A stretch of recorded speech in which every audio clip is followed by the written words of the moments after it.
ಭ್ರಷ್ಟಾಚಾರದ ಬಗ್ಗೆ ಜೈಲಿಗೆ ಹೋಗಿ ಬಂದವರು ಯಾರು? ಕೇಜ್ರಿವಾಲ್. ಜೈಲಿಗೆ ಹೋಗಿ ಬಂದವರು ಯಾರು? ಆ ಪಾರ್ಟಿಯ ಉಪಮುಖ್ಯಮಂತ್ರಿ ಕೆಲಸ ಮಾಡಿದಂಥ ಸಿಸೋಡಿಯಾ.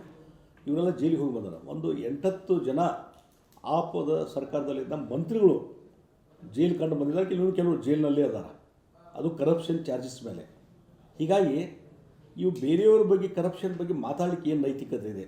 ಈಗ ರಾಹುಲ್ ಗಾಂಧಿ ಕರಪ್ಷನ್ ಬಗ್ಗೆ ಮಾತಾಡ್ತಾರೆ. ಹಂಗಾರೆ ನೀವು ಅವ್ರು ಕೂಡ ಇಂಡಿ ಒಕ್ಕೂಟ ಅಂತ ಏನು ಮಾಡಿರಲಿಲ್ಲ, ಅವ್ರು ಕೂಡ ಇಲ್ಲಿವರೆಗೆ ಯಾಕೆ ಇದ್ರಿ ಅಂತ ನೀವು ಅವಾಗ ಯಾಕೆ ಪ್ರೊಟೆಸ್ಟ್ ಮಾಡಲಿಲ್ಲ? ಅವ್ರು ಕರಪ್ಟ್, ರಾಹುಲ್ ಗಾಂಧಿ ಕರಪ್ಟ್ ಅದಾನ ಅನ್ನುವಂಥ ಕಾರಣದ ಮೇಲೆ ನೀವು ಅವತ್ತೇ ಆ ಮೈತ್ರಿಕೂಟದೊಳಗೆ ಹೋಗಬಾರ್ದಾಗಿತ್ತಲ್ಲ, ನೀವು ಹೋದ್ರಲ್ಲ. ಹೀಗಾಗಿ ಇವತ್ತು ಚುನಾವಣೆ ಬಂದದಂತ ಹೇಳಿ ಅವ್ರು ಕ್ರಿಟಿಸೈಸ್ ಮಾಡೋದು ಇವ್ರು ನಡೀತದೆ. ರಾಹುಲ್ ಗಾಂಧಿ ಕಾಂಗ್ರೆಸ್ ಪಾರ್ಟಿ ಭ್ರಷ್ಟ ವ್ಯವಸ್ಥೆಯಲ್ಲಿ ಮೊದಲಿಂದ ಇದೆ. ಇಡೀ ದೇಶವನ್ನು ಲೂಟಿ ಮಾಡಿದಂಥ ಯಾವುದಾದ್ರೂ ಪಾರ್ಟಿ ನಂಬರ್ 1 ಸ್ಥಾನದಲ್ಲಿದ್ದರೆ ಅದು ಕಾಂಗ್ರೆಸ್ ಪಾರ್ಟಿ, ಅದು ಗಾಂಧಿ ಫ್ಯಾಮಿಲಿ. ಹೀಗಾಗಿ ಇವತ್ತು ನಿಮಗೆ ಜ್ಞಾನೋದಯ ಆಗಿ ರಾಹುಲ್ ಗಾಂಧಿ ಕರಪ್ಟ್ ಅದಾರ ಅಂತ ಹೇಳ್ತಾ ಇದ್ದಾರೆ. ನಾವು ಮೊದಲಿಂದ ಹೇಳ್ತೀವಿ, ರಾಹುಲ್ ಗಾಂಧಿ ಆಗಲಿ ಗಾಂಧಿ ಫ್ಯಾಮಿಲಿ ಕರಪ್ಟ್ ಇದ್ದೇ ಇದ್ದಾರೆ ಅಂತ ನಾವು ಮೊದಲಿಂದ BJP ಅವ್ರು ಹೇಳ್ತಾ ಇದ್ದೇವೆ. ಇವತ್ತು ಕೇಜ್ರಿವಾಲ್ ಜ್ಞಾನೋದಯ ಆಗಿದೆ. ಮತ್ತು ಇನ್ನೊಂದು ನಾನು ಹೇಳ್ತೀನಿ, ನೀವೇ ಕರಪ್ಟ್ ಇರೋವಾಗ ಮತ್ತೊಬ್ಬರು ಕರಪ್ಷನ್ ಬಗ್ಗೆ ಮಾತಾಡಲಿಕ್ಕೆ ಏನು ನೈತಿಕತೆ ಅಂತ ನಾನು ಕೇಳ್ತೀನಿ. ಸರ್, ಈಗ BJPನಲ್ಲೇನು ಭಿನ್ನ ಮತ ತಾರಕೆ ಆಗ್ತಾ ಇದೆ. ಅದರಲ್ಲೂ ಆರೋಪ ಪ್ರತ್ಯಾರೋಪ, ಅವ್ರ ಬೆಂಬಲಿಗರು ಇವ್ರ ಬೆಂಬಲಿಗರು ಪ್ರೆಸ್ ಮೀಟ್ ಮಾಡೋದು, ಒಬ್ಬರ ಮೇಲೆ ಒಬ್ಬರು ಅಲಿಗೇಷನ್ ಮಾಡೋದು. ಪರ್ಟಿಕ್ಯುಲರ್ ಶ್ರೀರಾಮುಲು ವಿಚಾರ ಬಂದ ಮೇಲೆ ಸ್ವಲ್ಪ ಜವಾಬ್ದಾರಿ ಏನಾದ್ರು ಬಂದಾದ್ಮೇಲೆ ಇನ್ನು ಸ್ವಲ್ಪ ಜಾಸ್ತಿ ಆಗಿದೆ. ಅದಕ್ಕೆ ಒಂದು ಹಂತಕ್ಕೆ ಬಂದದ, ಈಗೆಲ್ಲ ಹಂತಕ್ಕೆ ಬಂದದ. ಅದಕ್ಕೆ ವರಿಷ್ಠರು ಇದ್ರ ಬಗ್ಗೆ ಎಲ್ಲ ಅವಲೋಕನ ಮಾಡ್ತಾ ಇದ್ದಾರೆ. ಬಹುಶಃ ಒಂದು ಹಂತದಲ್ಲಿ ಇದನ್ನು ಇತ್ಯರ್ಥ ಮಾಡ್ತಾರೆ ಅನ್ನುವಂಥ ವಿಶ್ವಾಸ ನನಗಿದೆ. ಅದಕ್ಕಾಗಿ ಇವತ್ತೇನಾಗಿದೆ, ಭಾರತೀಯ ಜನತಾ ಪಾರ್ಟಿ ಭಾಳ ದೊಡ್ಡ ಪ್ರಮಾಣದಲ್ಲಿ ತನ್ನ ಶಕ್ತಿ ಬೆಳೆಸ್ಕೊಂಡಿದೆ. ಕರ್ನಾಟಕದಲ್ಲಿ, ಇಡೀ ದೇಶದಲ್ಲಿ ಬೆಳೆಸಿದೆ. ಹೀಗಾಗಿ ಈ ರೀತಿ ಒಂದು ಪಾರ್ಟಿ, ರಾಜಕೀಯ ಪಾರ್ಟಿ ದೊಡ್ಡದಾಗಿ ಬೆಳೆದಾಗ ಈ ರೀತಿಯಾದಂಥದ್ದು ಭಿನ್ನಾಭಿಪ್ರಾಯ ಮತ್ತೊಂದು ಸಹಜವಾದಂಥ ಪ್ರಕ್ರಿಯೆ. ಆದರೆ ಒಂದು ಪಕ್ಷದ ನಿಲುವು ಏನಿದೆ, ಪಕ್ಷದ ಒಂದು ಶಿಸ್ತಿದೆ, ಅದನ್ನು ಮೀರಿ ಹೋಗಲಿಕ್ಕೆ ಯಾರೂ ಸಾಧ್ಯನೇ ಇಲ್ಲ. ಅದಕ್ಕಾಗಿ ಇವತ್ತಿಲ್ಲ ನಾಳೆ ವರಿಷ್ಠರು ಇದ್ರ ಬಗ್ಗೆ ಒಂದು ಕಠಿಣವಾದಂಥ ಕ್ರಮ ಕೈಗೊಳ್ತಾರೆ ಅನ್ನುವಂಥ ವಿಶ್ವಾಸ ನನಗಿದೆ. ಈಗ BJP ಕಾಂಗ್ರೆಸ್ನವರು ಶ್ರೀರಾಮುಲು ಬಂದರೆ ಸ್ವಾಗತ ಅಂತ ಹೇಳ್ತಾ ಇದ್ದಾರೆ. ನೋಡಿ, ಇದು ಏನಾಗಿದೆ, ಅವರು ಬರ್ತಾರೋ ಬಿಡ್ತಾರೋ, ಅವರು ಹೇಳಿಬಿಟ್ಟಾರ ಶ್ರೀರಾಮುಲು ನಾನು ಹೋಗೋದೇ ಇಲ್ಲ ಅಂತೇಳಿ. ಮತ್ತು ಬಂದರೆ ಸ್ವಾಗತ ಅಂದರೆ ಒಂದು ರೀತಿ ಬೆಂಕಿ ಹಚ್ಚು ಕೆಲಸ ಅಷ್ಟೇ ಮಾಡ್ತಾಯಿದ್ದಾರೆ ಕಾಂಗ್ರೆಸ್ನವರು. ಈಗ ಒಂದು ವಿಜೇಂದ್ರ ಬಣ ಒಂದಿತ್ತು, ಮತ್ತೊಂದು ಕಡೆ ಯತ್ನಾಳ್ ಬಣ ಒಂದಿತ್ತು.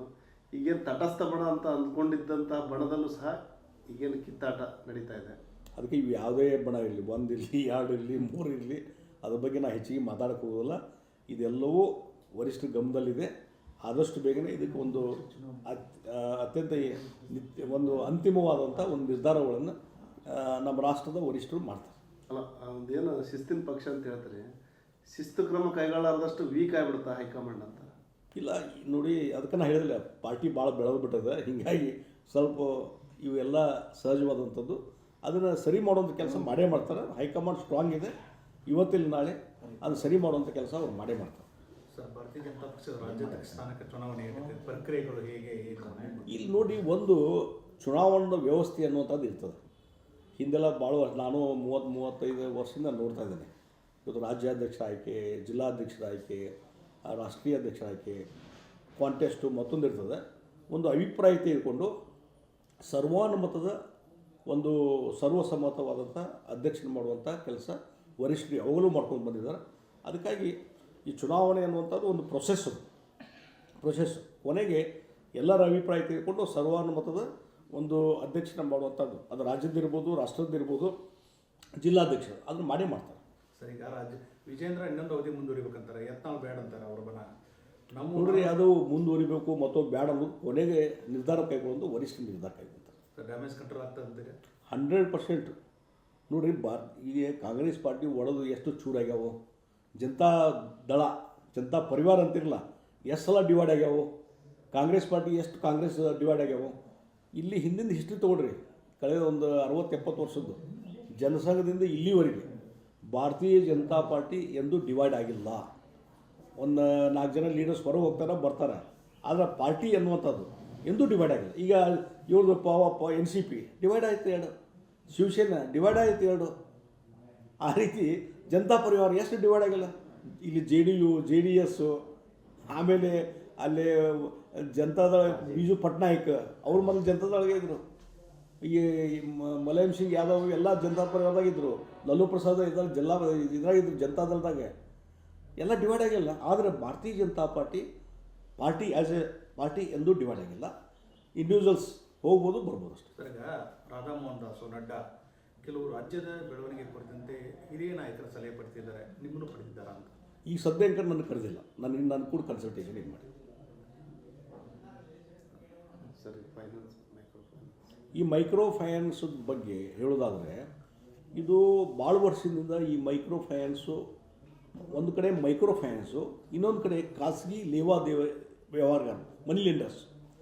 ಈ ಬಡ್ಡಿ, ಚಕ್ರ ಬಡ್ಡಿ ಇದನ್ನು ಕೊಡೋದ್ರಲ್ಲೇ ಹಣ್ಣಾಗಿ ಬಿಡ್ತಾನೆ ಮನುಷ್ಯ. ಎಲ್ಲೇ ಅಗದಿ ಅರ್ಜೆಂಟ್ ನೀಡ್ ಇದೆ ಅಂತ ಹೇಳಿ ಕಾರಣದ ಸಲುವಾಗಿ ಇವತ್ತು ಅತಿಯಾದಂಥ ಬಡ್ಡಿಗೆ ಇವತ್ತು ಸಾಲ ತೆಗೆದುಕೊಳ್ಳುವಂಥದ್ದು ನಮ್ಮ ಬಡವರಲ್ಲಿ ಮತ್ತು ಮಿಡಲ್ ಕ್ಲಾಸ್ ಪೀಪಲ್ಲಿ ಸಾಕಷ್ಟಿದೆ. ಅದರಲ್ಲಿ ದಿನನಿತ್ಯ ಕಾಯಿಪಲ್ಲೆ ಮಾರುವಂಥವ್ರು, ವ್ಯವಹಾರ ಮಾಡುವಂಥವ್ರು, ಅವರೆಲ್ಲ ಸಾಲ ತೊಗೊಳ್ಳುವಂಥದ್ದು. ಮತ್ತು ಏನೋ ಒಂದು ಅರ್ಜೆಂಟ್ ಮನೇಲಿ ಯಾರಿಗೂ ಅನಾರೋಗ್ಯ ಆದರೂ ಅದಕ್ಕೆ ಅರ್ಜೆಂಟ್ ಬೇಕಂತ ಹೇಳಿ ಫೈನಾನ್ಸ್ ತೊಗೊಳ್ಳುವಂಥವ್ರು. ಅದಕ್ಕೆ ಒಂದು ನೋಡಿ, ಸುಲಭ ದರದಲ್ಲಿ ಏನು ಬ್ಯಾಂಕ್ ರೇಟದಲ್ಲಿ ಇಂಟ್ರೆಸ್ಟ್ ತೊಗೊಳೋದು ಮಾಡಿದ್ರೆ ಇದು ಯಾರಿಗೂ ತೊಂದರೆ ಆಗೋದಿಲ್ಲ. ಆದರೆ ಅರ್ಜೆಂಟ್ ಇದೆ ಅನ್ನುವಂಥ ಕಾರಣದ ಸಲುವಾಗಿ ಬಡ್ಡಿ, ಚಕ್ರ ಬಡ್ಡಿ ವಸೂಲು ಮಾಡುವಂಥದ್ದು ಏನಿದೆಯಲ್ಲ, ಅದರಿಂದ ಇವತ್ತು ಸಾಲ ತೊಗೊಂಡವರು ಬಹುಶಃ ಜೀವ ಹೋಗುವಂಥ ಹಂತಕ್ಕೆ ಬರುವಂಥದ್ದು ನಾವು ನೋಡ್ತಾ ಇದ್ದೇವೆ. ಅದು ಇತ್ತೀಚಿನ ದಿನಗಳಲ್ಲಿ, ಯಾಕಂದರೆ ರಾಜ್ಯ ಸರ್ಕಾರ ಆಡಳಿತ ವ್ಯವಸ್ಥೆ ಶಿಥಿಲ ಆದಮೇಲೆ ಇತ್ತೀಚಿನ ದಿನಗಳಲ್ಲಿ ಇನ್ನೂ ಹೆಚ್ಚು ಈ ರೀತಿ ಮೈಕ್ರೋ ಫೈನಾನ್ಸ್ ಆಗಲಿ, ಖಾಸಗಿ ಲೇವಾದೇವಿ ವ್ಯವಹಾರ ಮಾಡುವಂಥವ್ರದ್ದು ಅವರು ಅತಿಯಾದಂಥ ಒಂದು ಹರ್ಯಾಸ್ಮೆಂಟ್ ಆಗಿದೆ. ಅದರಿಂದ ಬಡವರಿಗೆ ತೊಂದರೆ ಆಗ್ತಾಯಿದೆ. ನಾನು ಹೇಳ್ತೀನಿ, ಇವತ್ತು ಸಿದ್ದರಾಮಯ್ಯ ನಿನ್ನೆ ಮೀಟಿಂಗ್ ಮಾಡಿ ನಾವು ಕಠಿಣ ನಿರ್ಧಾರ ಇದ್ದಂಥ ರೂಲ್ಸಲ್ಲಿ ಕಠಿಣ ನಿರ್ಧಾರ ಮಾಡಲಿಕ್ಕೆ ಸಾಧ್ಯತೆ. ಇವತ್ತು ನಾನು ಇಲ್ಲೇ ಹೇಳ್ತೀನಿ, ಹುಬ್ಳಿ ಧಾರವಾಡ ಇರ್ಬೋದು, ಬೆಳಗಾವಿ ಇರ್ಬೋದು, ಬಿಜಾಪುರ ಇರ್ಬೋದು, ಹಾವೇರಿ ಇರ್ಬೋದು, ಇಲ್ಲಿ ಒಂದೇ ಹೇಳ್ತೀನಿ, ಪೊಲೀಸ್ ಆಫೀಸರ್ ಎಷ್ಟು ನಿಮ್ಮ ಕಡೆ ಕಂಪ್ಲೇಂಟ್ ಬಂದಿದ್ದೋ ಹರ್ಯಾಸ್ಮೆಂಟದ್ದು, ಅದಕ್ಕೆ ಒಂದಾದರೂ ನೀವು ಅದಕ್ಕೇನಾದರೂ ರಿಲೀಫ್ ಕೊಟ್ಟಿರೇನೋ, FIR ಫೈಲ್ ಮಾಡಿ ಅವ್ರನ್ನ ಅರೆಸ್ಟ್ ಮಾಡಿರೇನೋ? ಇನ್ನೊಂದು ಸಲ ನಾನು ನೋಡಿದ್ದೀನಿ, ಕೆಲವು ಪೊಲೀಸ್ ಕಮಿಷನರ್ ಇದ್ದರು, ಯಾರು ಈ ರೀತಿ ಹರ್ಯಾಸ್ಮೆಂಟ್ ಇದೆ ಅವ್ರನ್ನೆಲ್ಲ ಅರೆಸ್ಟ್ ಮಾಡ್ಕೊಂಡು ಒಳಗೆ ಹಾಕಿದರು. ಎಲ್ಲ ಹೆದರಿ ಅವರು ನಮ್ದು ಯಾವುದೂ ಸಾಲ ಕೊಡ್ತೋದಿಲ್ಲ ಅಂತ ಹೇಳಿ ಬರೆದು ಕೊಡುವಂಥ ಪರಿಸ್ಥಿತಿ ನಿರ್ಮಾಣ ಆಯಿತು. ಇದ್ದಂಥ ರೂಲ್ಸ್ನಲ್ಲಿ ಮತ್ತು ನೀವು ಹೊಸದಾಗಿ ಕಠಿಣ ಕ್ರಮ, ಹೊಸದಾಗಿ ಮತ್ತು ಕಾನೂನು ಮಾಡೋದು ಬೇಕಾದೇ ಇಲ್ಲ. ಇವತ್ತಿನ ರೀತಿಯಲ್ಲಿ ನಿಮ್ಮ ಆಡಳಿತ ವ್ಯವಸ್ಥೆ ಸರಿ ಇರಬೇಕು. ಮತ್ತು ಇನ್ನೊಂದು ನಾನು ಆಲ್ಟರ್ನೇಟಿವ್ ಹೇಳುವಂಥದ್ದು, ಒಂದು ಕಡೆ ನೀವು ಕಠಿಣ ಕ್ರಮ ಕೈಗೊಂಡು ಹರ್ಯಾಸ್ಮೆಂಟ್ ಮಾಡೋದು ನಿಲ್ಲಿಸ್ಬೋದು, ಆದರೆ ನಮ್ಮ ಬಡವರಿಗೆ, ಮಧ್ಯಮ ವರ್ಗದವರಿಗೆ ಅವ್ರು ದಿನನಿತ್ಯದ ವ್ಯವಹಾರ ಮಾಡಲಿಕ್ಕೆ, ಅವರ ಅಡಚಣೆ ನಿವಾರಣೆ ಮಾಡಲಿಕ್ಕೆ ಒಂದು ರೀತಿ ಈ ಮೈಕ್ರೋ ಫೈನಾನ್ಸ್ನವ್ರು ಏನು ಸಾಲ ಕೊಡ್ತಾರೆ ಬೇರೆ ಬೇರೆ ಯೋಜನೆ ಮುಖಾಂತರ ಆದಷ್ಟು ಶೀಘ್ರವಾಗಿ ಸರ್ಕಾರದ ಸಂಸ್ಥೆಗಳ ಮುಖಾಂತರ ನೀವು ಸಾಲ ಕೊಡುವಂಥದ್ದು ಕೆಲಸ ಚಾಲೂ ಮಾಡಿದರೆ ಇದಕ್ಕೊಂದು ಇತಿಹಾಸ ಆಗಲಿಕ್ಕೆ ಸಾಧ್ಯತೆ. ಅದು ಬಿಟ್ಟು ಇವ್ರ ಮೇಲೆ ಕಟ್ಟಡ ಬಂದು ಅವರಿಗೆ ಕೊನೆಗೆ ಮನಿ ಲೆಂಡರ್ಸ್ ಕಡೆಯಿಂದ ರೊಕ್ಕ ಸಿಗೋದಿಲ್ಲ, ಹಣ ಸಿಗೋದಿಲ್ಲ, ಈ ಕಡೆ ಬ್ಯಾಂಕಿಂದು ಸಿಗೋದಿಲ್ಲ, ಮತ್ತು ಆತ್ಮಹತ್ಯೆ ಜಾಸ್ತಿನೇ ಆಗ್ತದೆ. ಆ ವ್ಯವಸ್ಥೆ ಆಲ್ಟರ್ನೇಟಿವ್ ವ್ಯವಸ್ಥೆ ಮಾಡಿರಿ ನೀವು ಬಡವರಿಗೆ. ಅದು ಬಿಟ್ಟು ನಾವು ಕಠಿಣ ಕ್ರಮ ತಗೋತೀವಿ, 4 ಮಂದಿನವರೆಗೆ ಅರೆಸ್ಟ್ ಮಾಡ್ತೀರಿ, ಮುಗೀತನ? ಇಲ್ಲ. ಅದಕ್ಕೆ ಎಂಡ್ ಆಯ್ತು? ಇಲ್ಲ. ಅದಕ್ಕಾಗಿ ಮೂಲ ಬೇರೆ ಇಲ್ಲದಿಲ್ಲ, ಅದನ್ನ ಹೆಚ್ಚುವಂಥ ಕೆಲಸ ಮಾಡಿ, ಅವಾಗ ನಿಮ್ಗೆ ಸರಿ. CM ಮೀಟಿಂಗ್ ಏನು ಉಪಯೋಗ ಇಲ್ಲ ಅಂತಾರೆ, ಅಂದ್ರೆ ನಿನ್ನೆ ಮಾಡಿದ ಅಲ್ಲ, ಏನೋ ನೋಡ್ರಿ, ಒಂದು ಸುಮ್ಮನೆ ತೋರಿಕೆಗೆ ಇದು ಏನೋ ಮಾಡಿವಪ್ಪ, ಏನೋ ಮಾಡಕತ್ತೀವಿ, ಮೈಕ್ರೋ ಫೈನಾನ್ಸಿಂದ ಹರ್ಯಾಸ್ಮೆಂಟ್ ಆಗಿದೆ, ಜನ ಸಾಯಕತ್ತಾರ, ಆತ್ಮಹತ್ಯೆ ಮಾಡಕತ್ತಾರ, ಅದಕ್ಕೆ ನಾವೇನು ಸರ್ಕಾರದವ್ರು ಕುಂತು ಏನೋ ಮಾಡಕತ್ತೀವಿ ಅಂತೇಳಿ ಒಂದು ತೋರಿಕೆಗೆ ಮೀಟಿಂಗ್ ಹೊರತು ನಿಮ್ಮ DC, ನಿಮ್ಮ ಪೊಲೀಸ್ ಕಮಿಷನರ್, ನಿಮ್ಮ SP ಇವ್ರಿಗೆ ಡೈರೆಕ್ಷನ್ ಕೊಡಿ. ಅಲ್ಲಿ ಯಾರಿಗೆ ಹರ್ಯಾಸ್ಮೆಂಟ್ ಆದರೆ ಅವ್ರ ಮೇಲೆ ಕ್ರಿಮಿನಲ್ ಕೇಸ್ ಹಾಕಂತ ಹೇಳ್ರಿ, ಇದರಲ್ಲೇ ಇದೆ.